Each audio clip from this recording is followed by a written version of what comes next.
Hey, Soul Survivors. I am here with Chris Adamson, who has been a YouTube channel follower, and he had said something about being a self-aware narcissist. However, he is going through therapy, and we're going to talk about the journey because his therapist is like, maybe it's ADHD, ADD, or possibly autism. So, self-aware, let's talk about it. Chris, go ahead and introduce yourself. Let me know a little bit about you, and we'll get into it. Hi, I'm Chris, 43 from Melbourne, Australia. Um, yeah, I've been in therapy for a good, I don't know, 25 years. Yeah, sort of have self-aware narcissistic traits, um, haven't, that have caused problems in, um, relationships, etc., in social interactions. And, yeah, I'm just looking for, a way to sort of move past them and live Now, a have more you healthy been life. diagnosed with anything officially? Not officially. No, I've had some suggestions from therapists, but nothing officially. And you said what, back in 2011, you started having this like self-aware type feeling? Started having some breakdowns, which led to investigating what this could be. And I identified a lot with, stuff on the internet. So Um, I'm sorry, go ahead.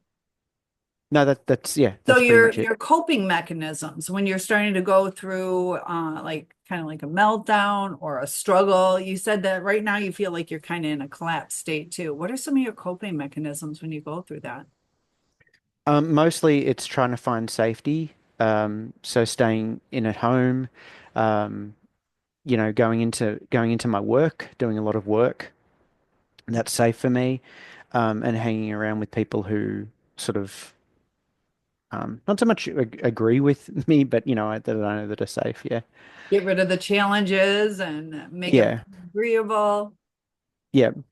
So, in hindsight, when you have these collapses, does it feel like something's going on physically, something in your head, or is it external sources?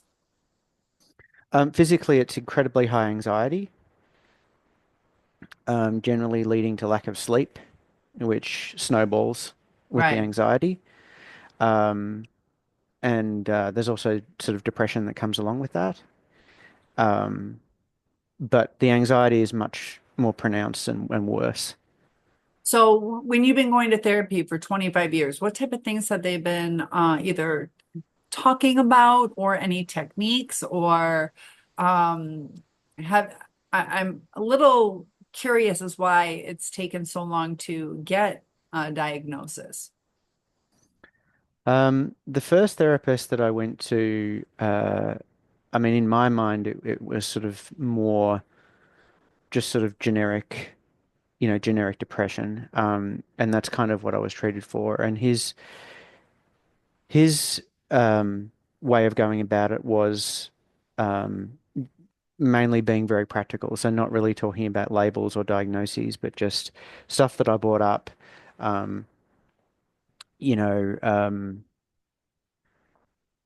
uh, for example, I had would have a desire to be liked at work, say, social anxiety type thing. And he would just sort of, um, sort of say, "Don't worry about it. Don't worry about those specific thoughts. You're okay. You're not in any danger." That kind of thing. Um, and Yeah, he never really sort of said, "I'm using this particular technique on you." Okay. Um, yeah, Have you found or giving therapy you this helpful? particular type of therapy. Have you found therapy helpful? At the time, yes, in a very short burst. When the situation was actually happening and I could apply the Sometimes just advice, talking through it. it Yeah. helped. Yeah, It's almost like, how people go to church on Sunday and they are all like revived for the day. And if they don't like incorporate that into their life, it's like short-lived. So sometimes when we go to therapy, you can have that short-lived type thing too, where you're like, oh, that was great. I got that off my chest. They understood me. And then you're like, oh. where you kind of go in waves. I'm glad you're getting a new therapist. Have you been happy with that one so far? Yeah, I mean, I've only been with him for 4 or 5 months, so I'm still getting used to him. But he's good. He's very practical as well. He's a little bit more formal with saying, I'm using this particular technique. Here's a worksheet, Okay. And that has kind he of done thing. a personality inventory on you? Like a test, like a written test? No, he's only given me a screener for autism and ADHD, Okay. So I not a find it really personality type test.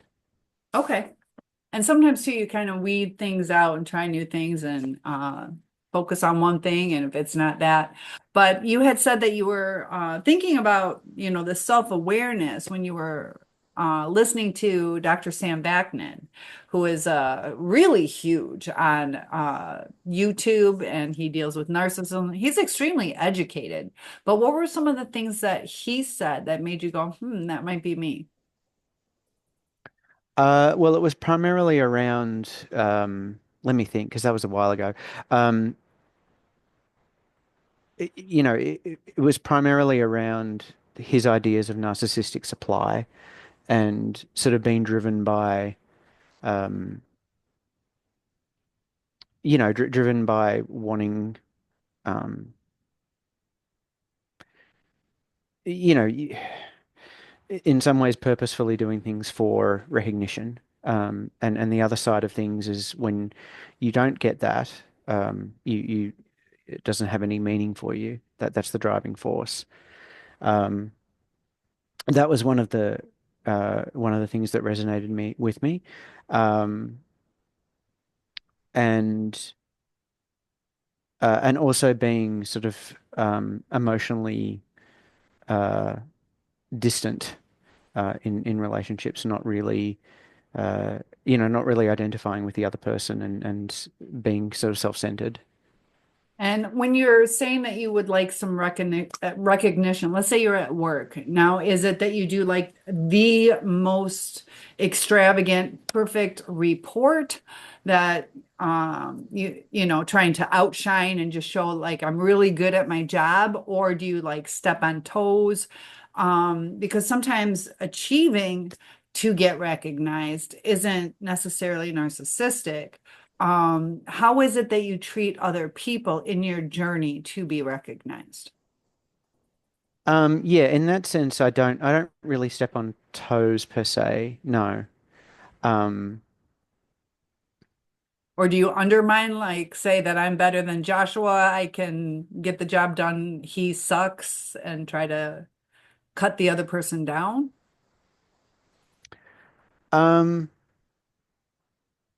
Look, I've only done that once, but the person deserved it. Oh, yeah, sometimes it's like I'm being real. Not being narcissistic, that person will sabotage To an extent, they were a narcissist to another coworker.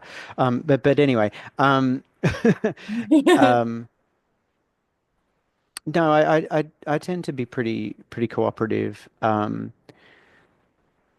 I think it's more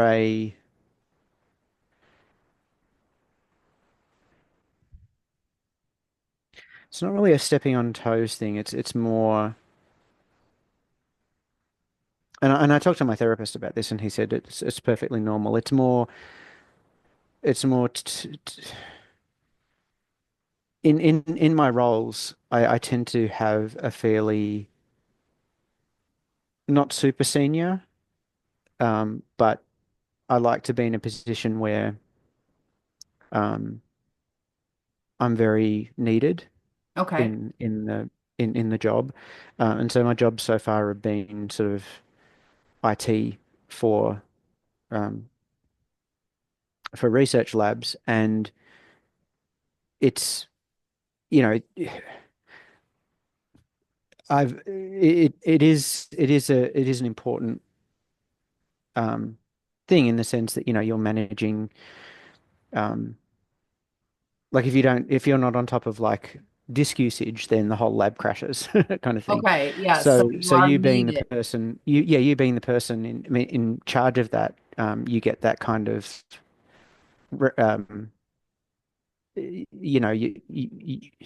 your job is important by default, and therefore you're important by default. Um, Some of your coping mechanisms, so what ever like drugs, alcohol, sex, gambling? um, it would mostly be, I would say drugs, but only prescription drugs. Okay, Um, yeah, and I've never abused them. okay. Yeah. And what do you use them for? Um, To calm you down um, or to well, focus? the main ones that I've used really are antidepressants, and that's mainly been for anxiety. Um, so I guess the reason that I call it a coping mechanism is that, ideally you wouldn't need them, right? Right. So you're not abusing them. You're Yeah. still needing something external to help you with your internal regulation. Yeah, and when I talk to my GP, do you call them GPs? General practitioner? Oh, yes. Yeah, so she's the one who prescribes it to me, and every time I go there every 6 months to get a new, to get a new script, um I always bring up the question, oh, do I need it, whatever. And she's like, well, it's working, it's not an illicit drug, you know, you Right. might as well. It's a tool, right? The thing is, yes, it is working. I don't know what the side effects of the medication that you're on, and it would be nice if you could self-regulate to where sometimes when you use those medications that you're like, okay, I'm good. That you're it's sometimes you need it. You know, some people want to unalive themselves. Some people just cannot cope. Like if a family member just recently died, but it gets you through, but it doesn't help you grow and heal that part. So I understand her point. It's working, but it'd be good to, figure out what is causing that anxiety and to help rewire the brain. Mm. So I wouldn't just rely on it. I would keep healing and do a little more self-reflection and understanding your brain. Sometimes when we understand what's going on, we can understand how to cope. Um, like why do I need to be a workaholic? So instead of just medicating and working, you need to realize, oh, I need to form deeper connections. And then you go out and form deeper connections. When things get tough in a relationship, how do you have outbursts? Are you dismissive? Are you needy? What kind of coping mechanisms do you do in relationships when things start going difficult? Yeah, my main coping mechanism is avoidant, Avoidant, yeah. avoiding things. Yeah. And that is a learned behavior from childhood, most definitely. What is Um, that makes you feel uncomfortable? The accountability of some or the fear of feeling like you're a failure? um, yeah, that's part of it. Um,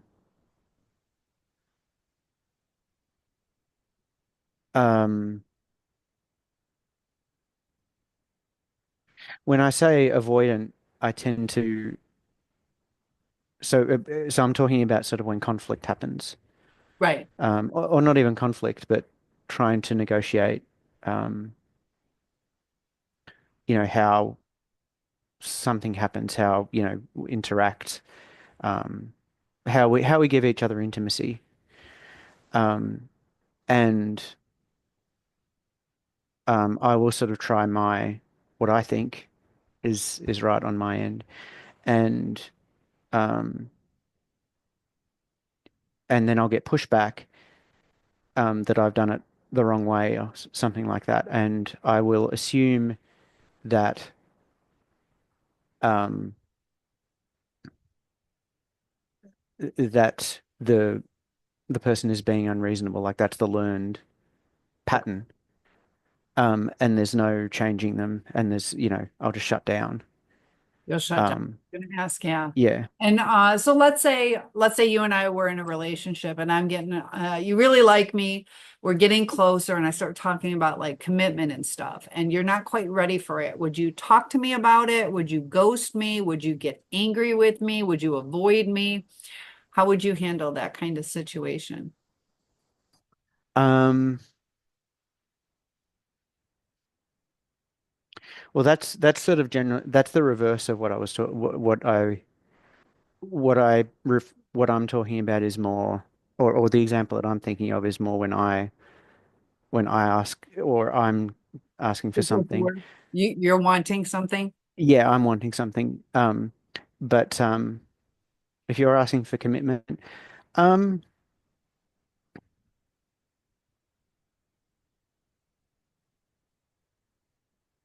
hmm. And maybe you've never experienced it. Maybe you're the pursuer. Yeah, I tend to be the pursuer. Um, So what would you do if I was like, look, I really like you, but I'm not ready for a commitment? Would you try to win me over with flowers and trips and dinners, or would you give me space, or what would you do if you were pursuing me and I was just like, oh, let's just slow it down? Would you be like, she's a waste of time or she doesn't like me? Or would you try, do you ever get like sexual feelings where it's like, I need to solidify this physically? Um, how do you react to that kind of yeah, it would probably be the physical intimacy feelings. And that's probably just part of my love languages, I guess. situation? You know, um, um, if you're not ready for a commitment, I've never had that situation before.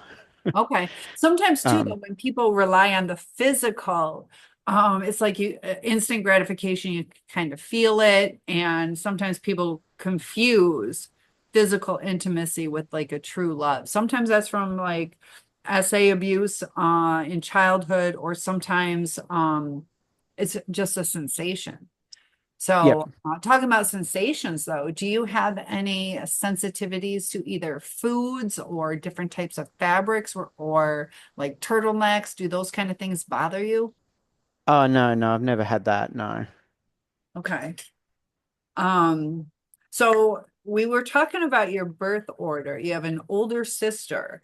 And can you tell me a little bit about some of the things that happened growing up that were maybe some, as we call them, adverse childhood experiences, some problems in the dynamics of the household Um, or at school, whatever you're comfortable sharing?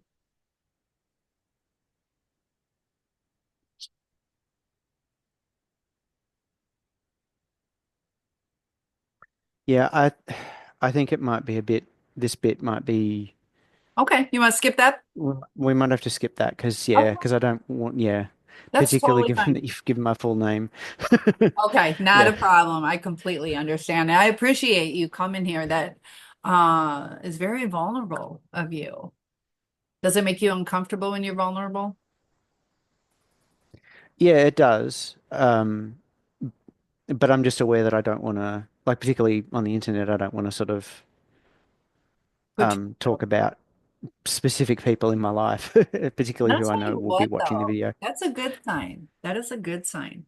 You're not full of like anger and F you, I'm gonna put all your trash out there on the internet. So that right there, I want you to take that into your heart.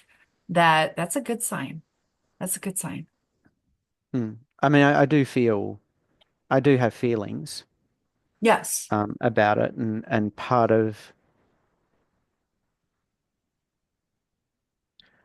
I mean, p part of dealing with early, like, if you're a victim of bullying, like um, or whatever, any kind of assault or bullying or whatever, um, you know, one of the main things is they say, it's not your fault, like, you know. So there is um, so you do need to put it on the other person, um, but It still hurts. it still hurts. Yeah, Yeah. yeah. And I think, we all want to be liked. There's nothing narcissistic about that as far as like a personality disorder. We all do have narcissistic traits, and we're meant to love each other. So we receive love, and this world isn't set up that way. So a lot of us do have that portion of what's fulfilling us that's lacking. And a lot of us are seeking that. And with people, how easily they discard people, that we kind of don't have a comfort or we have a fear. And that's completely human to feel what you're feeling. And um, when you had made some comments, you know, uh, I feel that you were trying to be self-aware, but you also weren't owning it. And I got the take of, I'm not owning it because it's not fitting. Does that make sense? So, like, if I had a breakdown and I accidentally called you a bad name, and then I go home and I'm crying, I'm like, oh my gosh, I was such a jerk. How do I do this? How do I call him? Should I call him? Does he need space? So I feel like I shouldn't have done something, but I'm like, but I yelled at him and I called him a name. That's a narcissist.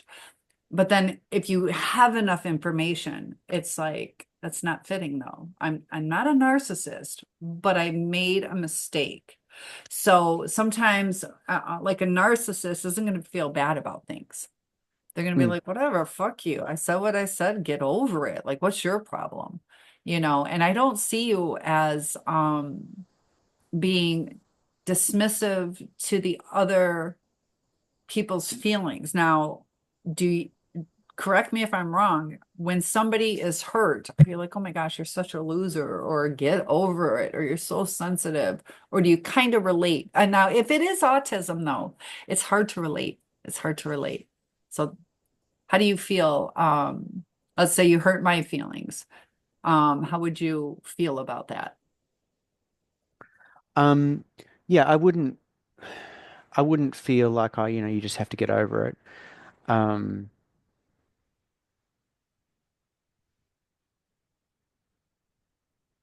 I guess I would feel frustrated that I couldn't help, Okay. um, and then I would talk about something else, Okay.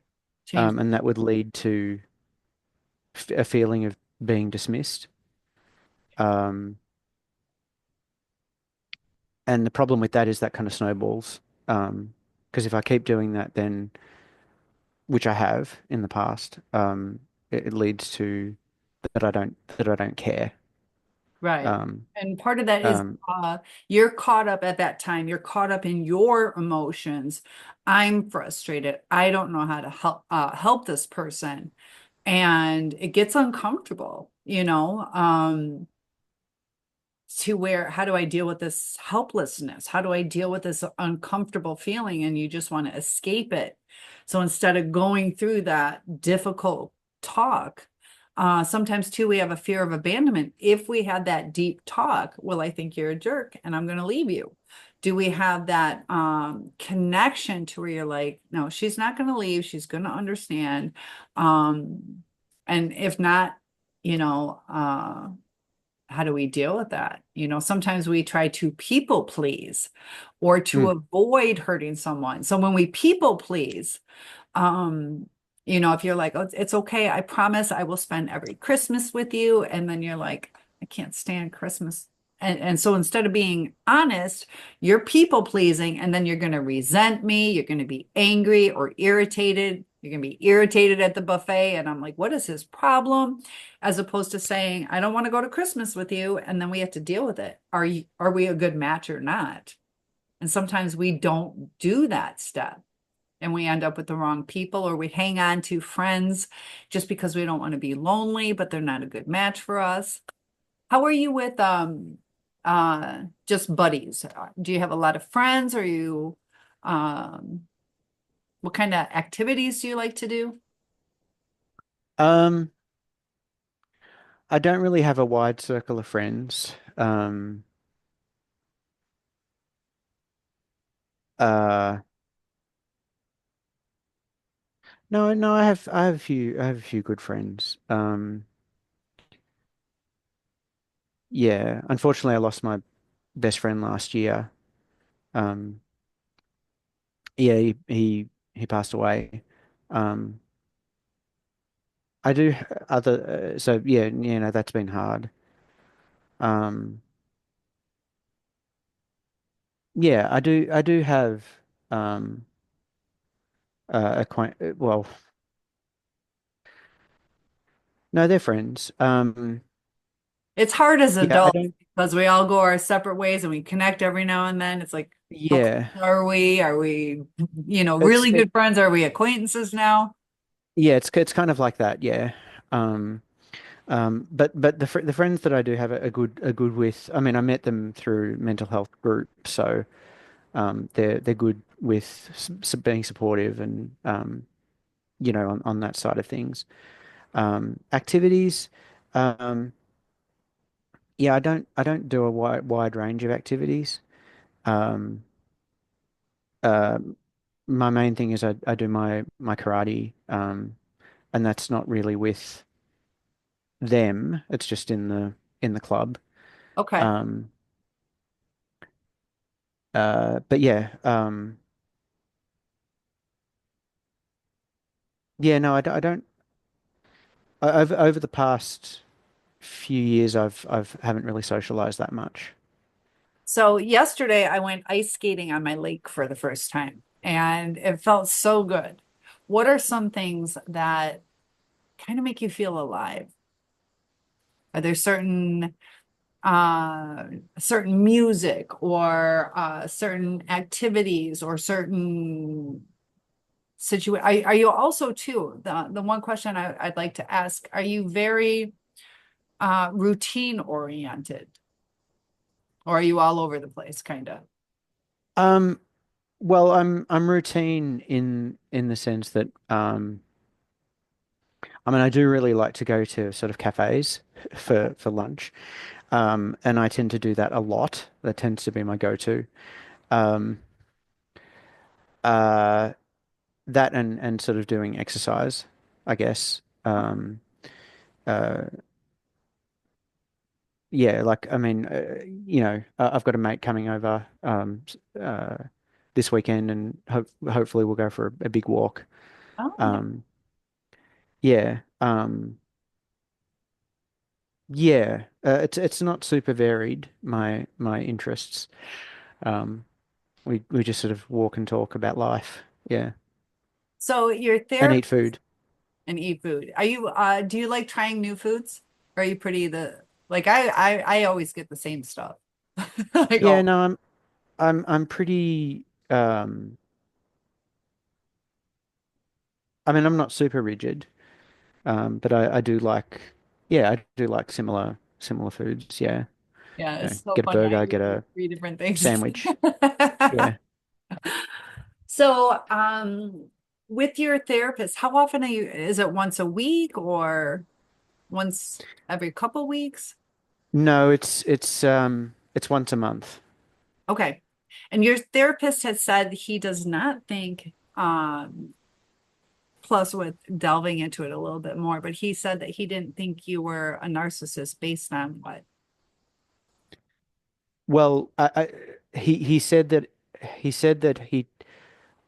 I didn't he didn't feel that I reached the criteria for the personality disorder.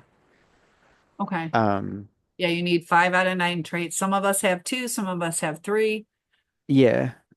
So that's probably and the self-awareness and um the presence of traits of other personality disorders and um, behavior syndromes. Um, sorry, what was the question again? He didn't think it was Why he primarily the thought that you personality weren't. disorder. kind of why he was thinking that you weren't. Now, I want to ask you, I am not diagnosing you in any way. But if I said, hey, Chris, you know what? You're a narcissist, you have NPD. Or if I said you have ADHD, or if I said you're autistic, which one would feel like I knew it? Yeah, that makes sense. Or would you be like, this lady's like, Yeah, probably some combination of autism and narcissism. okay. Yeah. And The um, ADHD, go ahead. What about yeah, the ADHD, I'm not really sort of super fidgety and um what about your brain though? Because they took ADD and mixed it with ADHD. HD, the H hyperactivity, that's where you're bebopping all over the place, can't sit still. But the ADD, which now we call ADHD, it's minus the hyperactivity. So the hyperactivity is what is in your brain. So when you're on a task, do you start going, you know what? I really need to clean my kitchen. And then you start doing that and you're like, but if I clean the kitchen, then I got to go get the washcloth, and the washcloth, I got laundry to do. And so your brain is going all over the place. So it's like your brain is hyperactive as opposed to, nope, the dishes can wait and you can focus. Or is it going to be like, oh, I need to do the dishes, and what time is it? Who's coming over? Like, do you have hyperactivity in your brain and you can sit still? But your brain is like, you need to do this, or what about getting the mail, or what about, Thursday's meeting? What am I going to wear? And like, does your brain start going hyperactive? yeah, in that sense, yes, that's fairly accurate. Um uh so the example that I gave my therapist was that I would always have music on when I was doing a task at work. And I know a lot of people do that, but I would attention switch between the task, the music, go to other tasks, have different things going. Um, whether that's disordered, I'm not sure. I mean, at work you've got to do a lot of different things at the same time. Okay, so when you're Um, working, do you have a lot of tabs open on your computer? yeah, a lot of tabs, a lot of different windows open, desktops, that kind of thing. Yeah. Yeah, I do too. Yeah. So I mean, yeah, it's just normal working.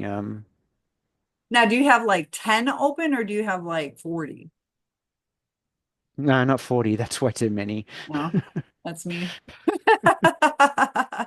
Yeah, so okay, so you are able to keep that under control. So that's a good sign. So, is there anything that you feel that you have learned along the way that helps you self-reflect on some things you want to do better on? Or Yeah, I mean, mostly I look at so I guess the other thing, and again, it may not be a narcissistic thing, um, but I tend to focus, particularly in relationships, I focus on someone's negatives. Um, and um, uh, and again, I tread a very fine line between, when I'm in a relationship, I talk to my friends about it, and I know that people do that normally. right. Um, talk about maybe issues that they're having or something, get advice. Um, and when I do that, I feel as if I'm airing my dirty laundry and the other person's dirty laundry. I don't do it in a malicious way, um, but I focus on it and I focus on it and I focus on it and reinforce that idea that they have faults um, and when I think about what work that I have to do or my faults or what I'm doing, it's like, well, I don't, not that I'm perfect, but I get frustrated with myself and I don't,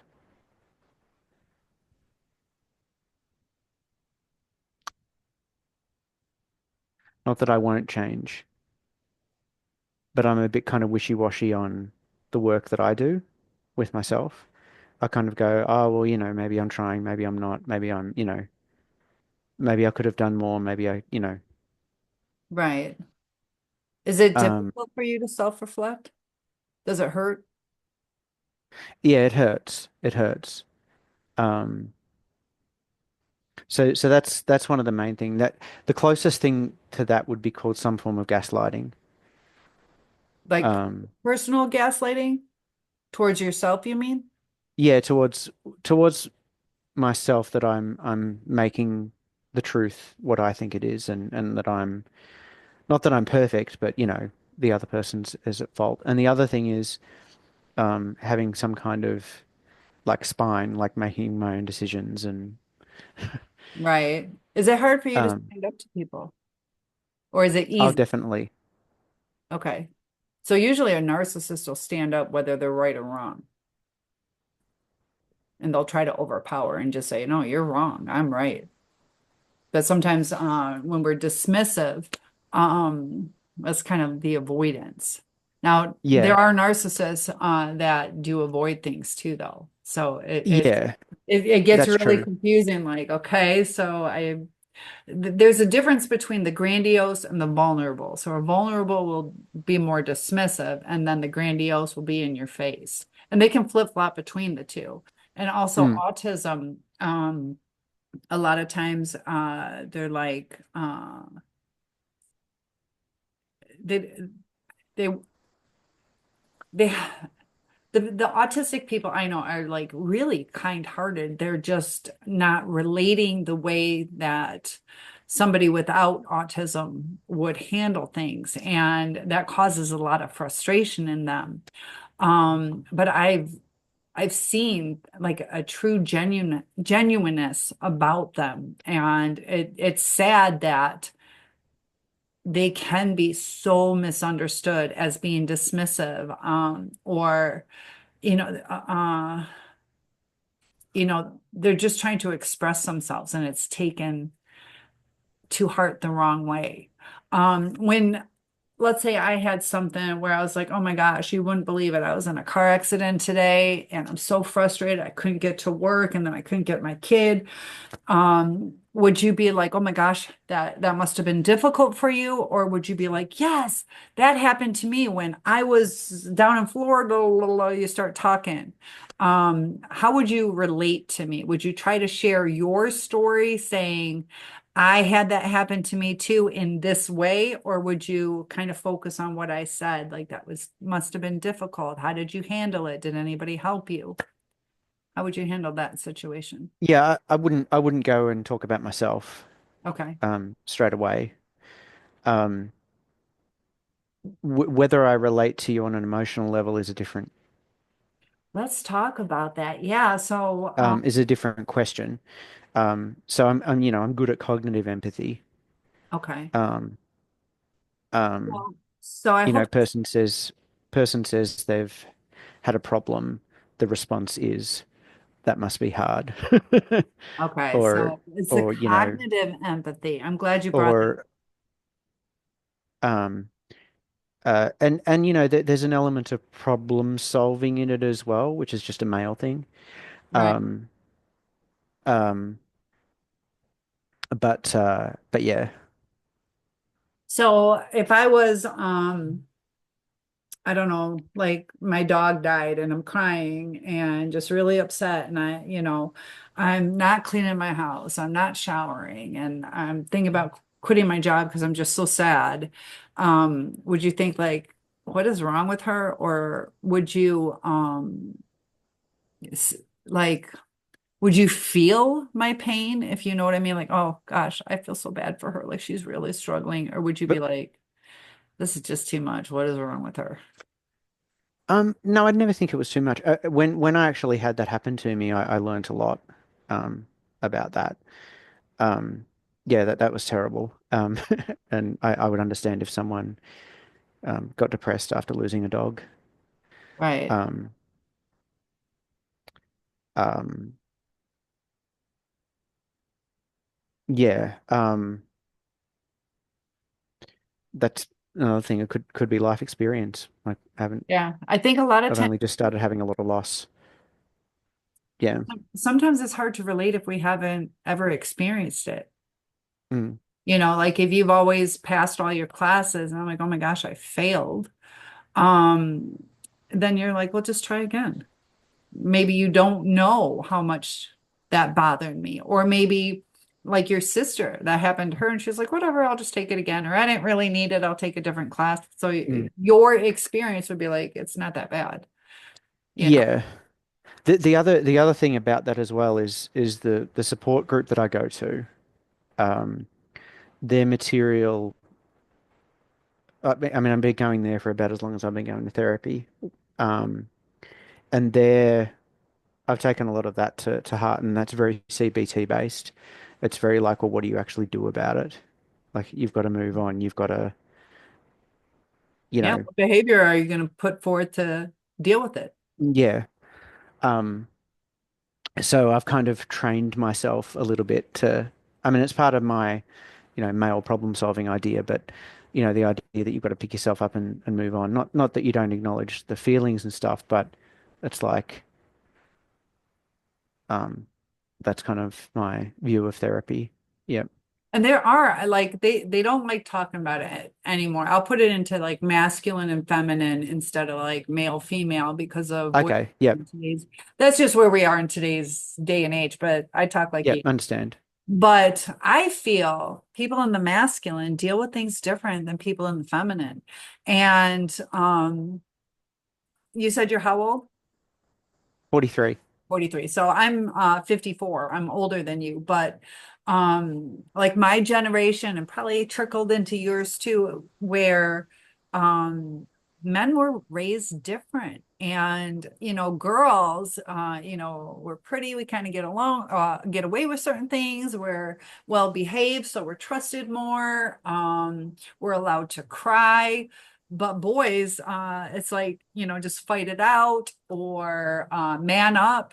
And so it like you either had to fight it out or man up and suck it up and don't say anything or get in somebody's face.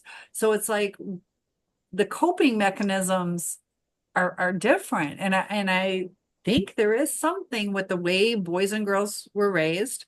I also see problems with the way they're raised now, to where um men need that survival instinct for certain reasons. And then we're also, it's like this whole balance that is really like every generation overcompensates. So we're just going back and forth. We did the tough love. Now we're doing the super soft love and we're overcompensating instead of, whoa, give your kid a hug, tell them you love them, but we're like, no, you got to do this, got to give them, a bunch of puppies at school and,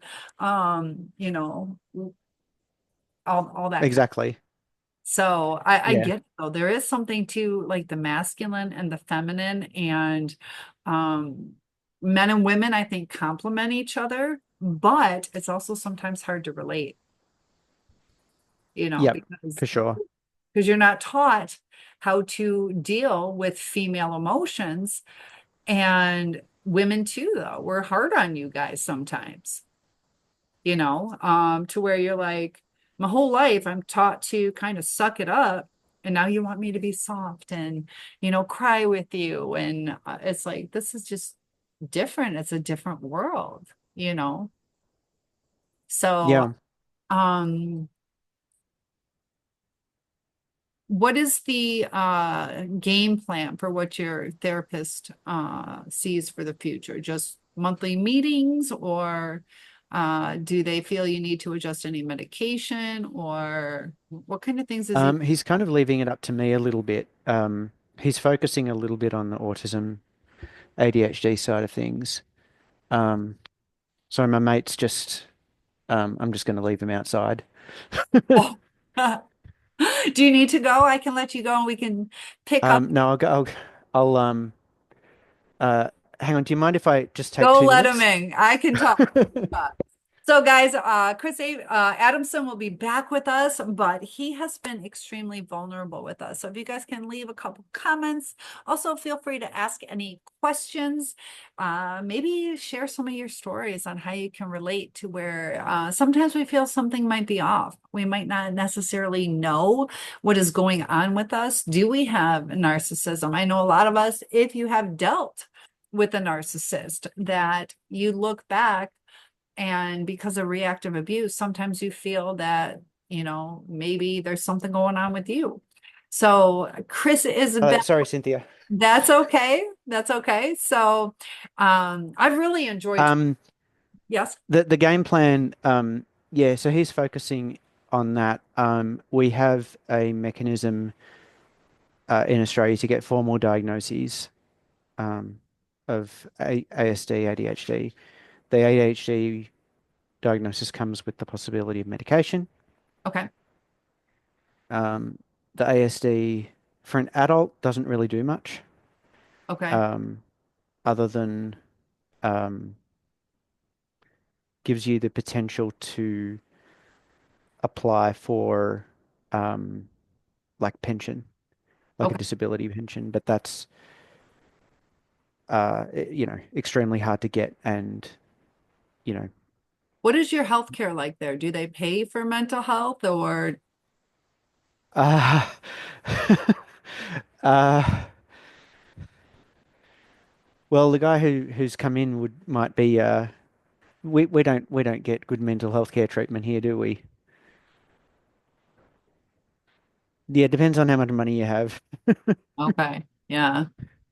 I know. Um, We're the kind the of private hospitals, if you have good coverage, you can just go in there for a holiday and really um, okay. You're like, I want somebody to cook me, change my sheets. as long as you pay the excess, what do you call excess? Copay. Oh, yes. You And can once just you stay max in that there out, you're for. pretty golden. The public system is well, no, So you said you came to America, correct? I did, yeah. What is your take on Americans versus Australians? Are we more uptight or angry, or uh, are we the same? Is it more No, strong? you're much more ambitious. You're much more, I have to sell myself all the time. A lot of it is good. You do very good customer service, um, and very good. You have a lot of pride in your neighborhoods and towns, and look out for each other and stuff. We tend to be not.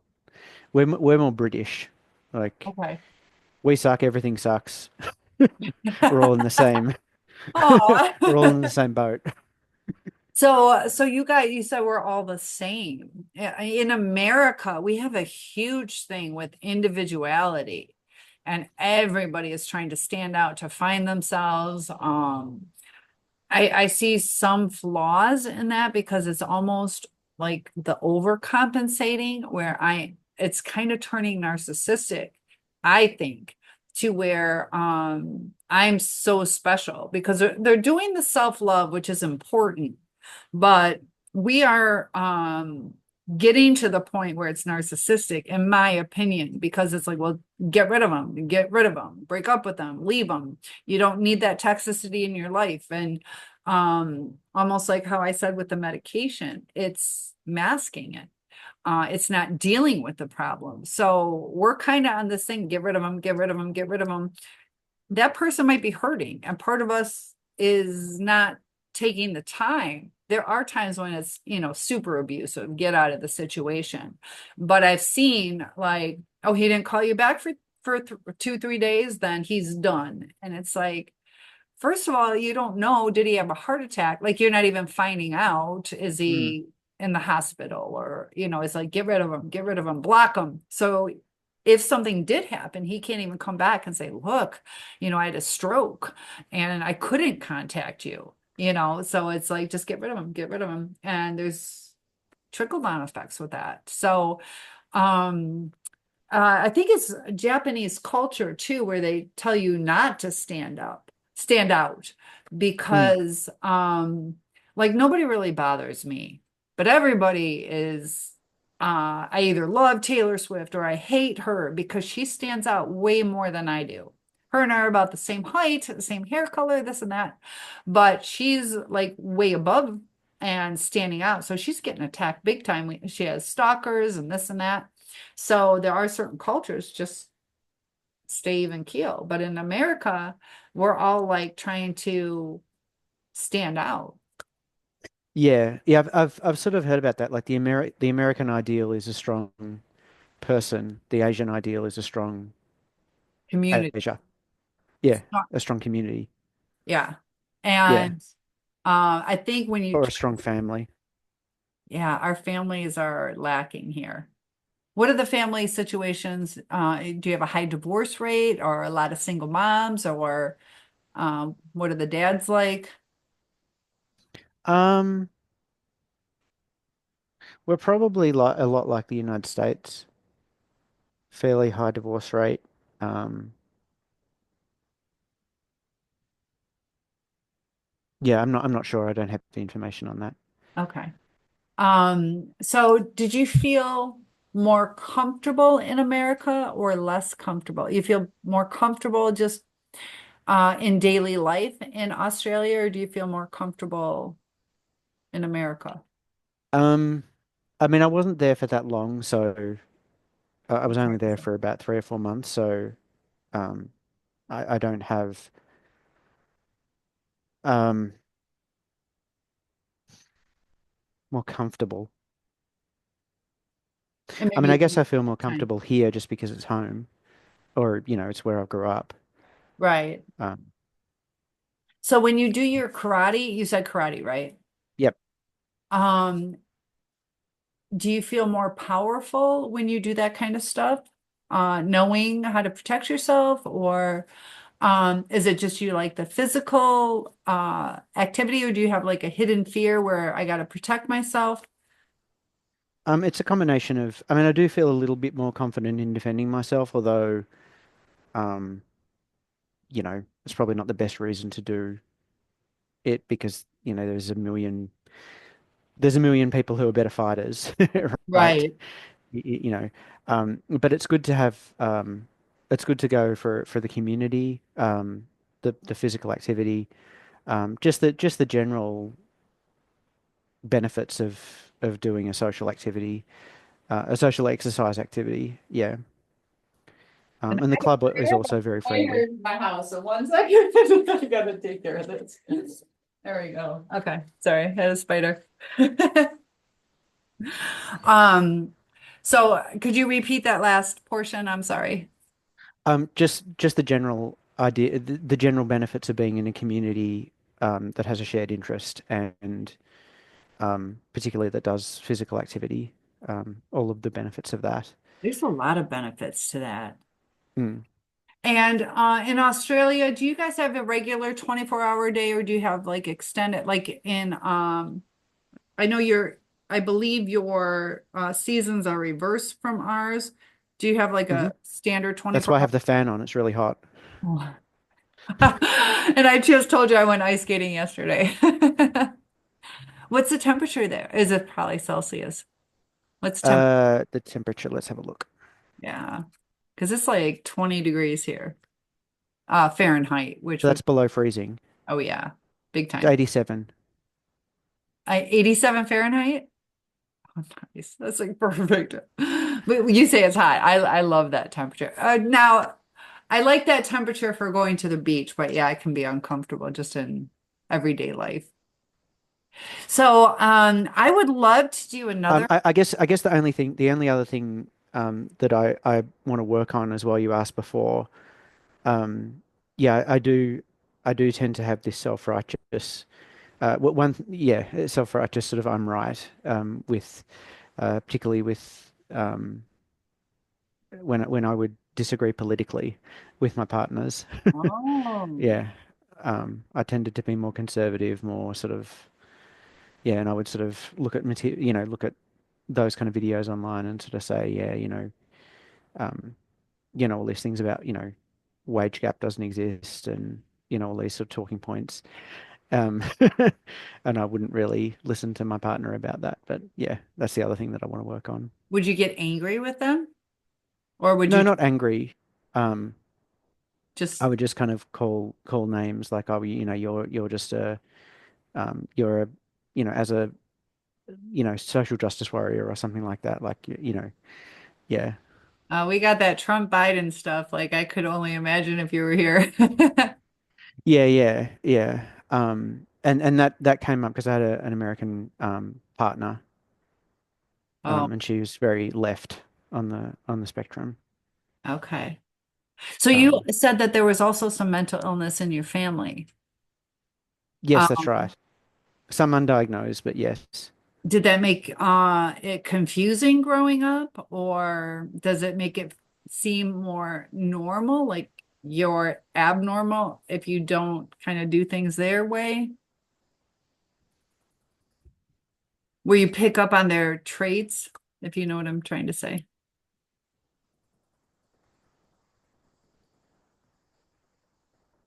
Um,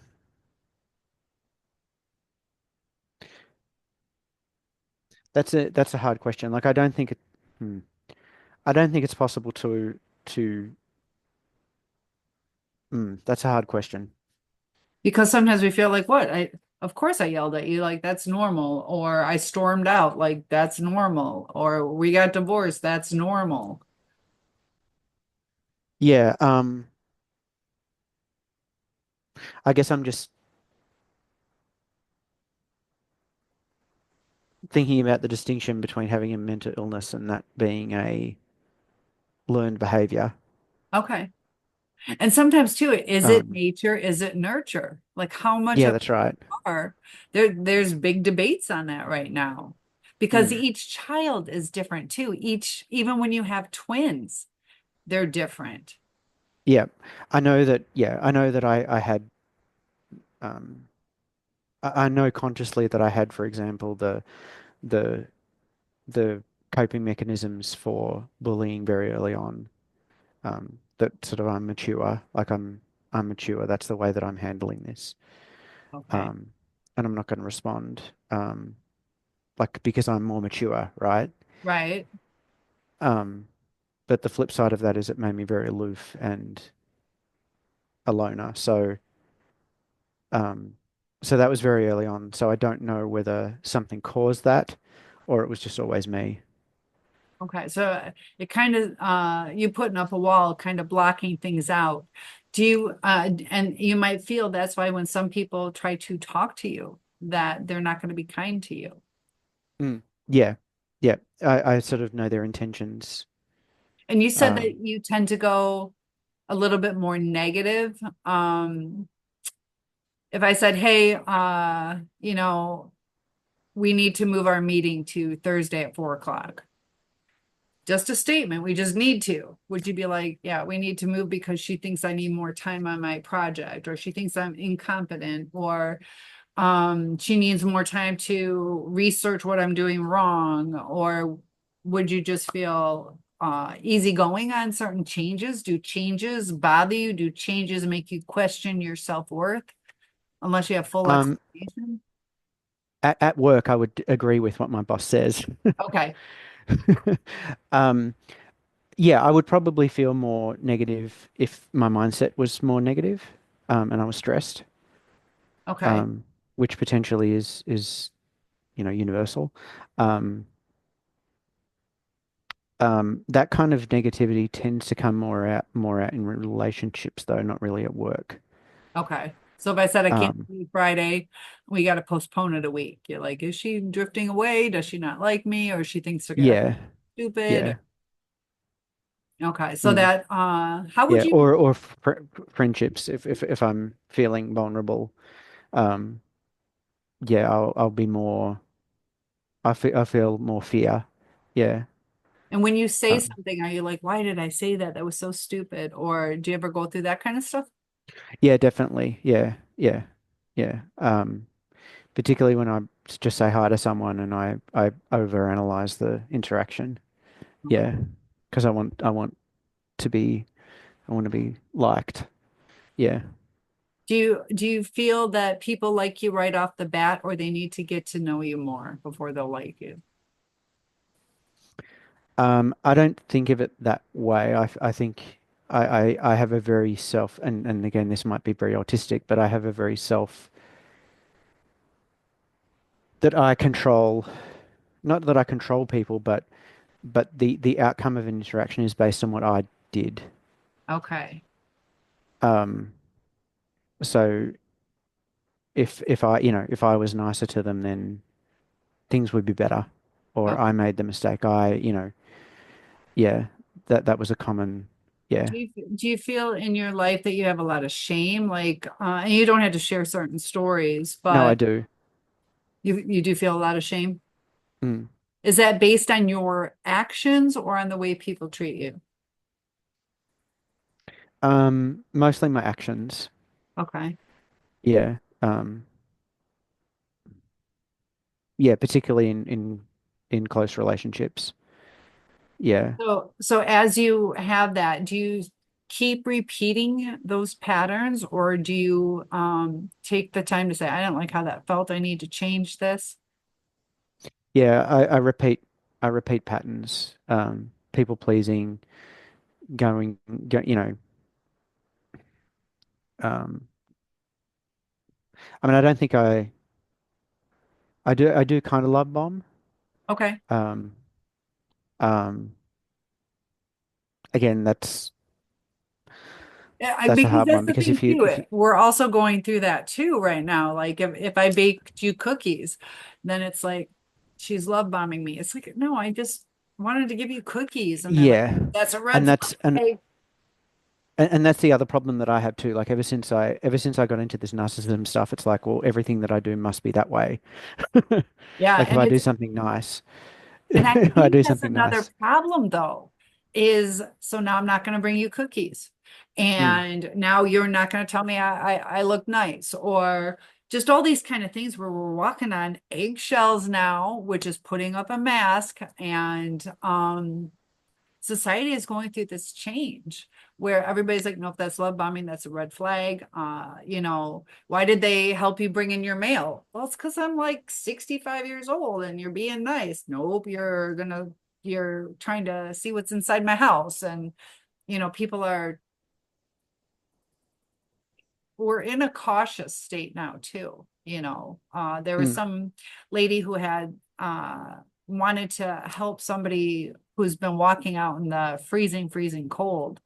And she's like, I got some winter pants to give him. And they're like, why don't you just give it to him? And they're like, he could murder you. And so we're not helping each other either. We're super cautious. So it's hard to navigate life. yeah, exactly. So Mm. when is your next meeting with your therapist? In It's early February. Okay. And after you said that you have like kind of like a good feeling after you talk to him, how long does that like empowerment or calmness or whatever you're feeling, how long does that last for before you start having a difficult time again? Not very long, probably about a day. Um, that's kind of I overcome that a little bit by the group that I go to is once a week. Okay. And that tends to be better as far as that's concerned. I tend to get that sort of bump every week. Um, um, so yeah, it doesn't last long. Does it help when people relate to you? Like if they're like, I have the same problem. Yeah, it does. Yeah, to an extent. Yeah, So what is the one personal thing that you would like to grow within? What is something that you would like to change or do better at? Or are you hoping that others will change to more accommodate you? probably having my own like actual identity. Um, like I recently had a housemate change. My housemate moved out, and um, it's sort of weird how empty the house is with that I don't have any of my or very little of my own stuff. Okay. Um, it's that kind of Who am I? Yeah. yeah, other people have their stuff and and I don't. I just have my pretty much the only thing in this house is my computer, which again is just work, mostly Right. work. Um, but yeah, um, So this can so be an probably exciting that. time. If you can embrace it, it can be an exciting time. Right now, you've Yeah. got a blank slate, and you can decorate or decide, is it worth buying an expensive couch, or do I want to travel, to where you can really kind of get to know yourself a little bit better. Mm, mm. Sure. Yeah, definitely. So I'll tell you what, Chris, I've really enjoyed talking with you. I hope you will consider sharing your story along the way.